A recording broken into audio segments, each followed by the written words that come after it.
Hello everyone, welcome back to study central. इस video में हम डिस्कस करने वाले हैं features of money market instruments, यानी कि मनी मार्केट में जितने भी इंस्ट्रूमेंट्स या बिल्स बिकते हैं फॉर शॉर्ट टर्म पीरियड के लिए, उसके फीचर्स क्या रहते हैं, कैसे काम आते हैं, रिस्की होते हैं कि नहीं, ये सब डिस्कस करेंगे। ये भी 8 मार्क्स के क्वेश्चन में पूछ सकता है आपको कि डिस्क्राइब मनी मार्केट, या बताओ मनी मार्केट क्या है और explain the features of money market instruments. ये बात याद रखिएगा कि इसमें मनी मार्केट के फीचर्स नहीं पूछ रहा है, features of money market instruments पूछ रहा है, तो वो बताना है। तो features of money market instrument, सबसे पहला है हाईली सेफ, यानी कि ये बहुत सेफ रहते हैं। क्यों? क्योंकि इसमें ज्यादा रिस्क नहीं रहता। पहला रीजन ये है कि ये शॉर्ट टर्म पीरियड के लिए, these are for 1 year only, 1 साल के लिए बस रहते हैं, तो इसमें ज्यादा रिस्क नहीं रहता। प्लस इसीलिए दूसरा ये भी इसमें बुक में स्टेट किया गया है कि जो इशू करने वाला रहता है उसकी फाइनेंशियल पोजीशन अच्छी होती है, इसके कारण भी इसमें ज्यादा रिस्क नहीं होते हैं। तो पहला है कि money market instruments are highly safe, लिख सकते हो, with zero risk due to financial soundness of issuer. जो भी इशू करता है इनको, इनकी फाइनेंशियल पोजीशन अच्छी होती है।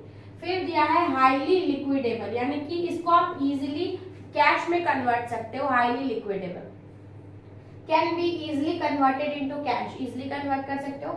और पहली बात ये है कि अगर आप इसको कैश में कन्वर्ट करो तो उसमें कोई भी कॉस्ट भी नहीं लगेगा, ट्रांजैक्शन कॉस्ट नहीं होता, प्लस कोई लॉस भी नहीं होता। तो ये दूसरा फीचर है। पहला है highly safe, second is highly liquidable, third is restricted participants, यानी कि इसमें ज्यादा लोग पार्टिसिपेट नहीं करते, क्योंकि इसमें ना डिसाइड किया गया होता है कि सिर्फ क्वालिफाइड या सर्टिफाइड ही पार्टिसिपेंट्स हो सकते हैं, जैसे कि आरबीआई हो गया, कमर्शियल बैंक्स हो गई, ये सभी इसमें पार्टिसिपेट कर रही है और नहीं कर सकते। तो जैसे कि RBI, banks and other approved institution, जो भी अप्रूव किए गए हैं वो इसमें पार्टिसिपेट करेंगे।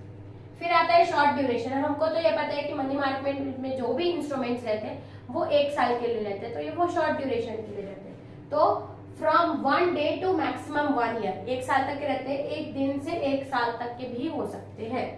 फिर आता है डीरेगुलेटेड इंटरेस्ट रेट, यानी कि इसमें जो इंटरेस्ट रेट मनी मार्केट में चार्ज होता है वो रेगुलेट नहीं होता, चेंज होते रहता है, इसलिए उसको डीरेगुलेट किया बोला जा रहा है। लेकिन फिर भी बहुत जगहों में अगर देखा जाए तो वो रेगुलेटेड है, यानी कि फिक्स्ड है।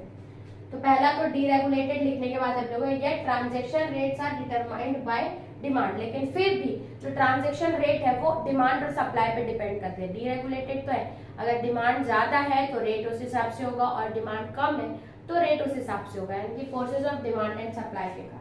लार्ज वॉल्यूम, यानी कि इसका जो अमाउंट रहता है वो थोड़ा ज्यादा रहता है। अब अमाउंट कितना हो सकता है, लाख से लेके करोड़ ऑफ रुपीज तक भी जा सकता है। तो अगर आपको पूछा जाए कि मनी मार्केट का अमाउंट कितना होता है, तो लाख से लेके करोड़ तक भी जा सकता है। इसीलिए उसके इंस्ट्रूमेंट्स का नाम दिया हुआ है या फीचर दिया हुआ है लार्ज वॉल्यूम। तो ये थे total 6 features of money market instruments. बहुत ही इजी है और आई होप आपको पूरा समझ में आया होगा। तो इस वीडियो में इतना ही रखते हैं, चलते हैं नेक्स्ट वीडियो में, देखते हैं इस चैप्टर का नेक्स्ट टॉपिक। तब तक के लिए थैंक्स फॉर वॉचिंग।